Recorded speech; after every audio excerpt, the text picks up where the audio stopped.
kananay! And for today's video, samahan niyo ako ngayon sa anniversary meetup ng Super Moms Club. If there's one thing that I've learned over time, very important for us to put yourself first. Because by doing that, you are able to put your children also to the top of your priority. Again, no mom could ever take care of your kids best if you are not healthy enough. So, bawal magkasakit talaga ang mga nanay. At kung magkakasakit man tayo, dapat ay dun sa mga panahon talagang hindi na natin hinata. But as much as possible, what I do is that I really a lot, say 1 hour, 2 hours of my day to exercise. At kung hindi ko po kaya mag-ehersisyo dahil pagod ka na, huwag niyo din pong pilitin ang mga sarili ninyo. Kung hindi niyo kaya mag-exercise, what I try to do, and this has been very effective to me, I turn off the lights in my room, I turn off the music, at pinapakinggan ko lang po yung katawan ko, yung puso ko at isip ko, anong kailangan mo ngayong araw na mo?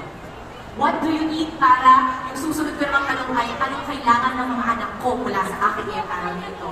And that has been very helpful to me. Of course, again, I keep mentioning, my Fatima family is here. She knows it. Miss Chai is here. She's my boss.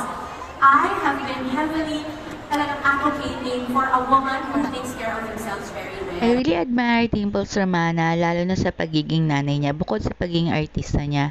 At nakinig talaga ako sa talks niya dito sa event ng anniversary meetup ng Super Moms Club. At bukod sa mga inspirational talks mula sa mga nanay, meron ding mga pag-games dito sa anniversary meetup. At rinay ko nga sumali na akala ko napakadali pero mahirap din pala. At least, I tried. At syempre, meron din naman siyang panalo. Marami talaga nanay ang naaliw at naging masaya sa pagpunta rito sa Super Moms Club anniversary meetup. O, diba ang Shala, meron pa silang pa-champagne. Wow!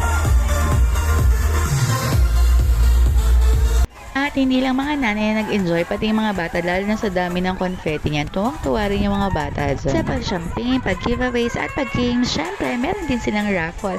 At isa ako sa maswerteng nakakuha. Kaya maraming salamat, Super Moms Club. Thank you for watching, mga kananay. Don't forget to like and share.